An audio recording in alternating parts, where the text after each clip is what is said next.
এদিকে রাহুলের মৃত্যুতে ওড়িশা পুলিশ দাবি করছে যে অনুমতি না নিয়েই শুটিং চলছিল। শুটিংয়ে গিয়ে অভিনেতা রাহুলের মৃত্যু হয় এবং শুটিংয়ের কোনো অনুমতি নেয়নি প্রোডাকশন টিম, জানানো হয়নি স্থানীয় থানাকেও, এরকমই দাবি করছে ওড়িশা পুলিশ। কথা বলবো রৌনক আমাদের প্রতিনিধির সঙ্গে। রৌনক, তদন্ত শুরু হয়েছে ইতিমধ্যেই, কি উঠে আসছে এখনো পর্যন্ত? ওড়িশা পুলিশের কি বক্তব্য? দেখা একেবারে উড়িষ্যা পুলিশের তরফ থেকে জানানো হয়েছে গতকাল ঠিক 5:30 নাগাদ তালসারীর যে সমুদ্র সৈকত, সেখানে রাহুল, অরুণোদয় ব্যানার্জি এবং শ্বেতা মিশ্র দুজন একটি গানের শুটিং এর জন্য, নাচের শুটিং এর জন্য সমুদ্র সৈকতে নামেন। প্রায় হাঁটু সমান জলে তারা চলে যান এবং সেখানেই দুজন একটি স্রোতের কারণে সমুদ্র সৈকতে পড়েও যায়।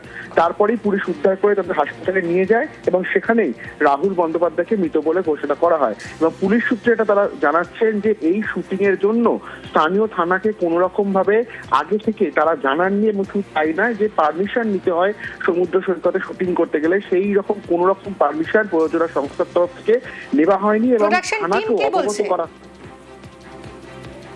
দেখো, ইতিমধ্যে প্রোডাকশন টিমের সঙ্গে পুলিশের যোগাযোগ করছেন তারা এবং পুলিশের তরফ থেকে তদন্ত করে দেখা হচ্ছে। বিশেষ করে প্রোডাকশন টিমের যারা কর্তৃপক্ষ রয়েছে তাদেরকে কিন্তু ইতিমধ্যে ডেকে জিজ্ঞাসাবাদের যে পর্ব, সেই পর্ব বালাসোর পুলিশের তরফ থেকে করা হবে। কারণ কেন তারা আগে থেকে অনুমতি নেয়নি এবং সব থেকে গুরুত্বপূর্ণ বিষয় যে এখানে তারা শুটিং করবে, সেই বিষয় সম্বন্ধে কেন স্থানীয় থানাকে আগে থেকে তারা অবগত করেনি, এই বিষয়গুলো কিন্তু পুলিশ খতিয়ে দেখছে। একদিকে যেমন উড়িষ্যা পুলিশ, অন্যদিকে রাজ্য পুলিশ যৌথ সমন্বয় গোটা বিষয়টি কিন্তু তদন্ত করে দেখছে। ধন্যবাদ রৌনক।